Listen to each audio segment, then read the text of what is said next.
आप YouTube channel देख रहे हैं। मैं इमरान खान हूँ। सबसे पहले गंडापुर का फार्मूला जो है वो काम कर गया है सेनेट में, और कुछ अदाद-ओ-शुमार अब मैं आपके सामने रखने वाला हूँ। ये बात मैंने सेनेट इलेक्शन से पहले भी कही थी, लेकिन शायद किसी ने तवज्जो नहीं दी। कम से कम 1 सीट और ज़्यादा से ज़्यादा 3 सीटें गंडापुर ने गिफ्ट की हैं इस वक्त PDM की जमातों को। कम से कम 1 सीट मैं इसलिए कह रहा हूँ कि ये तो कन्फर्म है, और वो मैं आपको बता देता हूँ। मुराद सईद को जो एक्स्ट्रा वोट पड़े हैं, ये ज़रा चार्ट आप देखिए। इसमें पहली लाइन में मुराद सईद हैं, इनको एक्स्ट्रा वोट पड़े हैं 8। फैसल जावेद खान को एक्स्ट्रा वोट पड़े हैं 4। मिर्ज़ा अफरीदी को 3 और नूरुल हक कादरी को 3। अगर इन सारे वोट्स को आप जमा कर लें तो टोटल 18 वोट ऐसे हैं जो पाकिस्तान तहरीक इंसाफ के ज़ाया हुए। यानी पाकिस्तान तहरीक इंसाफ को 18 वोट इस तरह के पड़े जो ज़ाया हो गए। अगर पाकिस्तान तहरीक इंसाफ अक्लमंदी से इलेक्शन लड़ती, या उनकी नीयत होती 1 सीट और निकालने की, या एस्टेब्लिशमेंट की तरफ से इजाज़त होती, जो दस्तयाब की आदत है PTI की उनको, कि वो 1 सीट और निकाल लें। क्योंकि देखें ना, 2/3 अक्सरियत भी तो पूरी करनी थी ना। वो जो एक गोल्डन फिगर था 5 सेनेटर्स का, वो भी अपोजिशन को देना था। लिहाजा कौमी असम्बली में तो उन्होंने अपनी 2/3 अक्सरियत पूरी कर ली है। अब सेनेट में उन्हें 2/3 अक्सरियत चाहिए थी, ताकि इसके बाद जब भी वो कभी आईनी तरमीम करें तो पाकिस्तान की मिलिट्री एस्टेब्लिशमेंट को किसी किस्म की दिक्कत ना हो, या उन्हें दोबारा मार धाड़ ना करनी पड़े, बंदे ना उठाने पड़े, MNA जो हैं या सेनेटर जो हैं उनको गायब ना करना पड़े। तो बस किसी से कुछ लेना देना नहीं है। अपोजिशन के बंदे इकट्ठे किए, उनसे आईनी तरमीम करवा ली, जो दिल किया। चाहे वो फाटा को वापस ले जाएं, चाहे वो मादनियात छीन लें खैबर पख्तूनख्वा की, जो मर्जी करें, वो उनकी मर्जी है। बहरहाल ये तो फिगर जानबूझकर ऐसा लगता है कि बंदोबस्त किया गया कि 5 सीटें अपोजिशन को देनी है। अब ये देखें कि 18 इजाफी वोट जो ज़ाया किए गए, जिनमें 8 वोट मुराद सईद को, 4 फैसल जावेद को, 3 मिर्ज़ा को और नूरुल हक कादरी को दिए गए। ये 18 वोट अगर ना दिए जाते और ये खुर्रम ज़ीशान को पड़ जाते, या ये इरफान सलीम को पड़ जाते, तो वो भी सेनेटर बन जाते। कैसे? आइए मैं आपको बताता हूँ। आप अपोजिशन की अगर 3 सीटें देखें जो वो जीते हैं, तो उनमें एक सेनेटर तलहा महमूद हैं, उन्हें 18 वोट पड़े हैं। अताउल हक हैं, उन्हें वोट पड़े हैं 17, और नियाज अहमद हैं, उन्हें वोट पड़े हैं 17। तो इस तरह जो अपोजिशन के वोट हैं वो 18, 17 और 17 थे। अपोजिशन का जो टॉप वोट लेने वाला शख्स है उसको 18 पड़े हैं, और यही फिगर हमेशा निकलना था, क्योंकि वो 2 को 18 दिला देते तो तीसरे के 16 रह जाते। तो उनका एक तीसरा उड़ना ही उड़ना था अगर ये 18 वोट जो इजाफी हैं ये पाकिस्तान तहरीक इंसाफ अपने 5वें उम्मीदवार को दिलवा देती। तो सादा सी बात है, इसमें कोई रॉकेट साइंस नहीं है।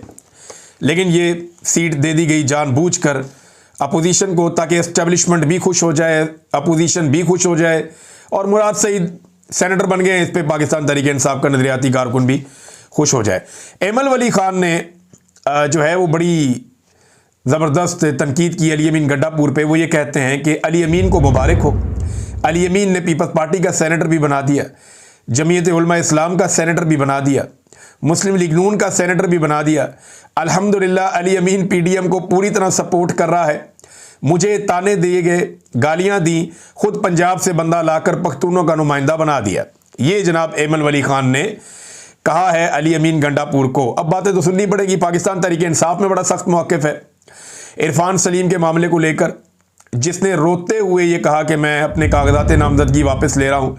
ये वो वर्कर है जिसका सर फट गया, ये वो वर्कर है जो कई दफ़ा गिरफ्तार हुआ, ये वो वर्कर है जो कई दफ़ा ज़ख्मी हुआ, ये वो वर्कर है उसने अपना घर बार नहीं देखा, दिन रात नहीं देखा, ये वो वर्कर है जो बचपन से इमरान खान के साथ है।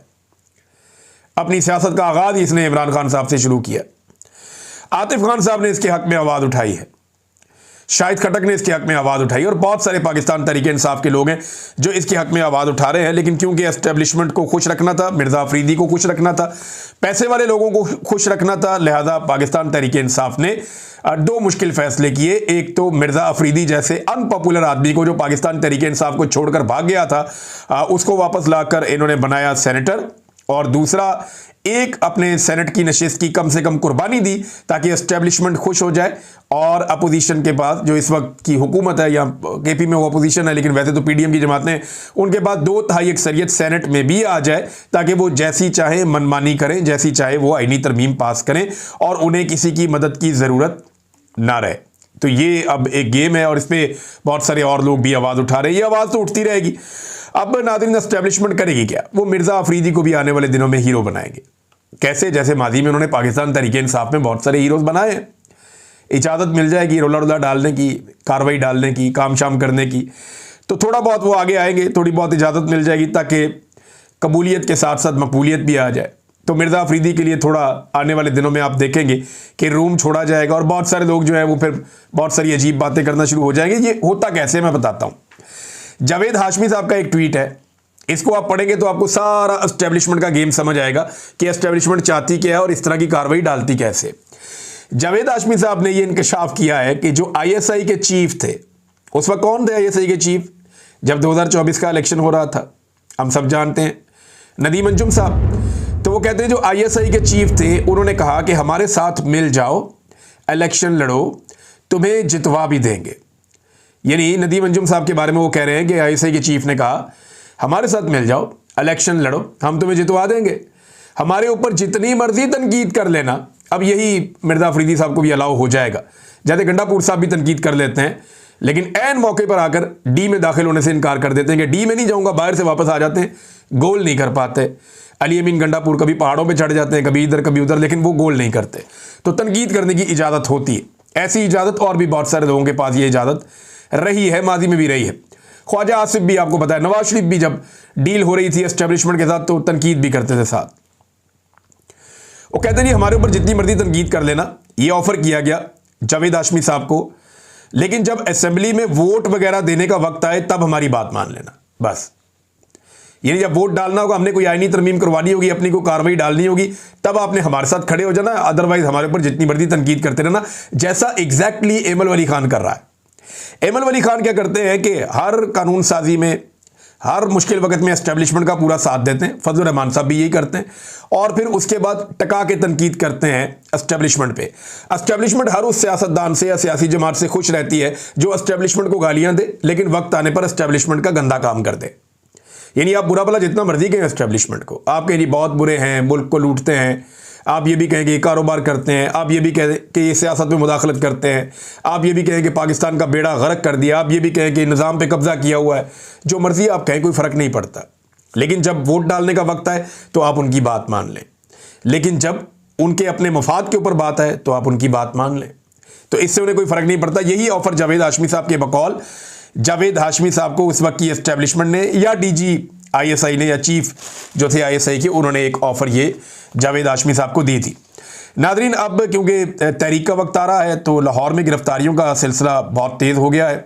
लाहौर से ही हमेशा ये सिलसिला शुरू होता है, छापे मारे जा रहे हैं, गिरफ्तारियां की जा रही हैं और फुटेजेस जो है वो अब सोशल मीडिया पे गर्दिश कर रही हैं। मुख्तलिफ कारकुनों के डेरों पे, घरों पे, दफ्तर पे, हर जगह पे पुलिस छापे मारना शुरू हो चुकी है और ना सिर्फ घरों पे छापे मारे जा रहे हैं बल्कि दफातर पे भी, और कारकुनों को गिरफ्तार करने का सिलसिला जारी है। ये गंद तो हमेशा पीएमएलएन मारती है। एस्टेब्लिशमेंट ये नहीं, एस्टेब्लिशमेंट और एस्टेब्लिशमेंट की पुरानी रवायती हरीफ जमातें जो हैं वो इस काम में माहिर हैं।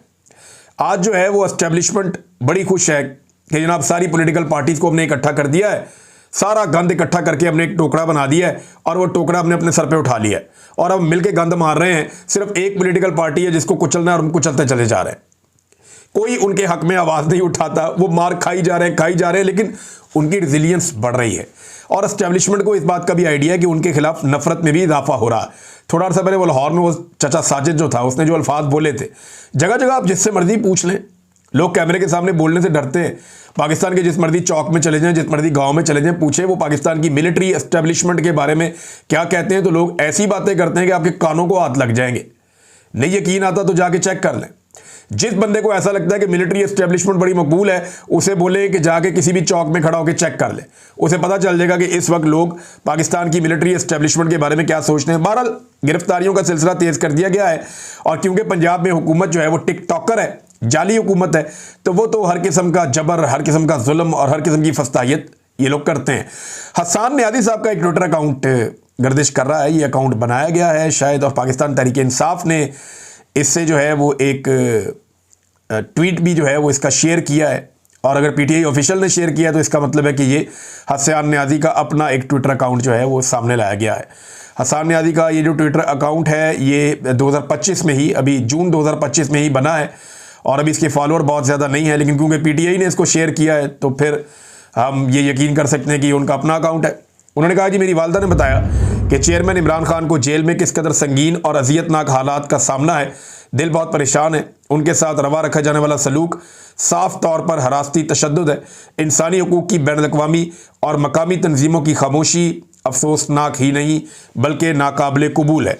ये जनाब हसन नियाज़ी का एक ट्वीट आया, बड़े लंबे अरसे के बाद कोई चीज़ उनकी तरफ से सामने आई, मैंने आपके सामने रख दी है।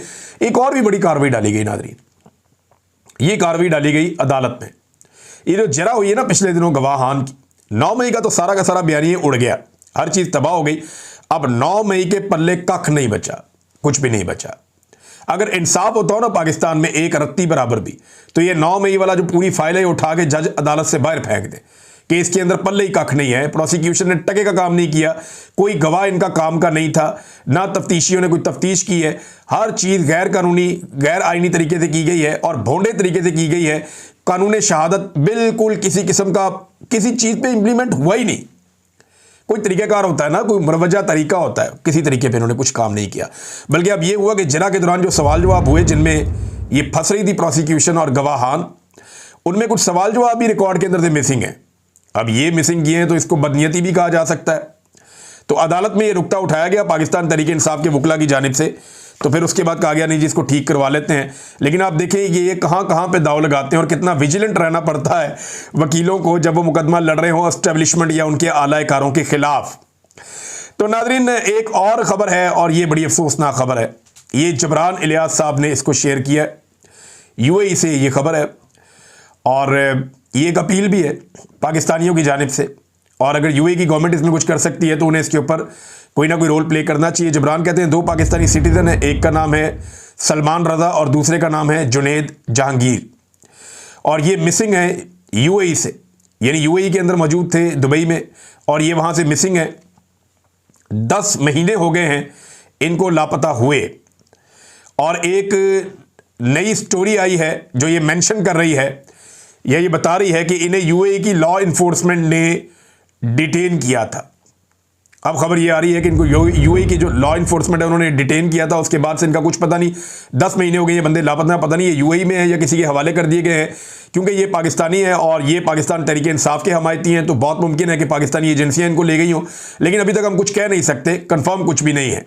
लेकिन वो ये अपील कर रहे हैं कि please investigate and release them as they were likely detained for cooperation with Pakistan law enforcement agencies who are curbing free speech in Pakistan, and this detention seems to be their overreach in UAE. Salman and Junaid's family members are ill. Please return them to their families. वो कह रहे हैं उनके घर वाले भी बीमार हैं, उनको वापस कर दें, और ये डिटेन किए गए हैं। पाकिस्तान के अंदर वैसी आज़ादी इज़हार राय नहीं है और जो लोग बाहर बोल रहे हैं शायद इन्होंने वहाँ तक रीच आउट किया होगा। बहरहाल इस बारे में बहुत सारी चीज़ें हैं, इस केस के ऊपर हम नज़र रखेंगे। ये 2 लोग हैं, ये यूएई से गायब हुए। कुछ लोग ये कहते हैं ख़बरों के मुताबिक कि शायद इन्हें वहाँ पे डिटेन किया गया था यूएई की इंटेलिजेंस या उनके इदारों की जानिब से, और उसके बाद से अब तक 10 महीने हो गए, इन लोगों का कुछ पता नहीं है। और ये खबर जो है वो ड्रॉप साइट न्यूज़ ने भी दी है, ये अमेरिकन जरीदा है और इसके अंदर भी ये खबर छपी हुई है। नाज़रीन जो बलूचिस्तान वाला सानिया पेश आया था एक खातून को और एक मर्द को जो है वो पसंद की शादी पे मुबैना तौर पे गोलियां मार दी गई थी, एक को 5 और एक को 7 गोलियां मारी गई, उन्हें कत्ल कर दिया गया। अब सरफराज बुगटी साहब वापस आए और उन्होंने आकर ये इंकशाफ किया कि नहीं ये खातून भी पहले शादीशुदा थी और मर्द भी था, तो उन्होंने कहानी का एक नया रुख बताया है। लेकिन विक्टिम ब्लेमिंग कोई ना करे तो बेहतर है, पहले सबसे जो है वो आप इन बंदों को गिरफ्तार करें जिन्होंने ये किया है, फिर उन्हें कैफरे किरदार तक पहुँचाएँ।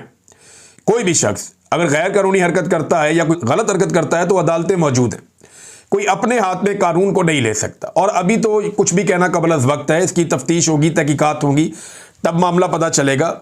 ये जो चीफ मिनिस्टर हैं इनकी जानिबदारी नज़र आ रही है मुल्जिमान की तरफ, और उसकी वजह मैं आपको बताता हूँ। ये एक तस्वीर गर्दिश कर रही है जिसमें ये जो सरदार है जिसने ये कत्ल करवाए, जिसके हुक्म के ऊपर ये कत्ल हुए हैं, अगर आप तस्वीर देखें तो यहाँ पे आपको नज़र आता है सरफराज बुगटी इनके साथ बैठा हुआ है। ये सरफराज बुगटी के दाएं जानिब अगर आप तस्वीर में देखें तो आपको वो सरदार नज़र आता है।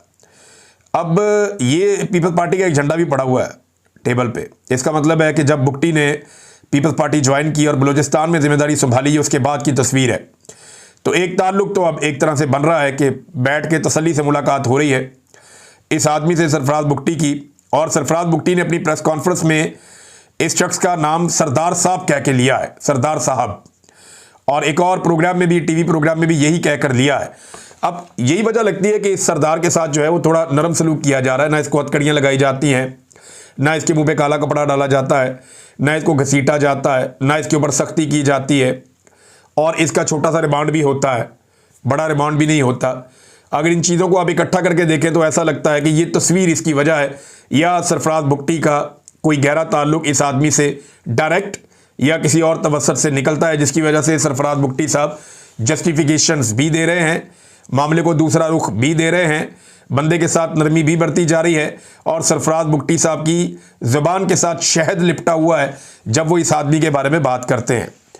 तो नादरीन, अब एक और आखिरी खबर मैं आप तक पहुंचा देता हूं, और ये मैं आपको लगातार बता रहा हूं, ये हमारी रिस्पॉन्सिबिलिटी है दो चीज़ों के ऊपर इस वक्त। एक तो बलूचिस्तान के अंदर जो जबरी तौर पे इंसानों को लापता किया जा रहा है, जुल्म और बर्बरियत और जबर जो पाकिस्तान में हो रहा है, उसके खिलाफ बोलना, बात करना, ये हमारी जिम्मेदारी है बहैसियत कौम। दूसरा, इंसानियत के नाते ही सही, जो कुछ गज़ा में हो रहा है उसके ऊपर आवाज़ उठाना भी हम सबकी रिस्पॉन्सिबिलिटी है, और हम सबको इस सिलसिले को रोकने के लिए अपना किरदार भी अदा करना चाहिए एक इंसान होने के नाते। गुज़िश्ता 24 घंटों में मज़ीद 134 फ़लस्तीनी शहीद कर दिए गए। इनमें से 115 फ़लस्तीनी ऐसे हैं जो खुराक की तलाश में थे, जो खाने के इंतज़ार में एक जगह खड़े थे, और वहीं पे वो शहीद कर दिए गए इजरायली फोर्सेस की जानिब से हमला करने के बाद। ये कितनी अफसोसनाक बात है। एक तो वो लोग भूखे हैं, फाका ज़दा हैं, निहत्ते हैं, और दूसरा उनके ऊपर लगातार शेलिंग हो रही है, फायरिंग हो रही है। 60,000 के करीब लोग अब शहीद हो चुके हैं मौजूदा हमलों में, और दुनिया इसे रोकने की कोशिश करती है, ज़ोर लगाती है, बात करती है, लेकिन इसराइल और उसकी हमायत इतनी ज़्यादा है कि कोई भी सॉलिड अमल दरामद नहीं हो पाता जंगबंदी पे। हालांकि डोनाल्ड ट्रंप ने इसके हवाले से एक दावा भी किया था, वादा भी किया था, लेकिन अभी तक जंगबंदी नहीं हो पा रही। अब तक के लिए इतना ही। अपना ख्याल रखिएगा, अपने इस चैनल का भी। अल्लाह हाफ़िज़।